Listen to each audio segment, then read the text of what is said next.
अल्लाह रब्बुल आलमीन ने हमें इज्जत और अजमत हमारी इस्लाम के अंदर रखी है। अगर इस्लाम नहीं है तो अल्लाह की कसम हमारी कोई इज्जत और अजमत नहीं है।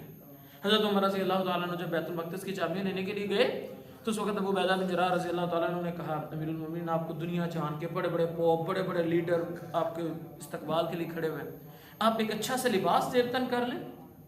तो हज़रत उमर रज़ी अल्लाह तआला अन्हु ने कहा, अबू उबैदा ये तो क्या बात करता है, मैं उमर वो उमर हूँ, सारा सारा दिन ऊंट चराया करता था, रात को जब घर आता था ऊंट चरा के थका मारा तो बाप आगे से मारा करता था कि तुझे ऊंट नहीं चराने आते, तूने इतना ऊंटों को चराया ही नहीं है।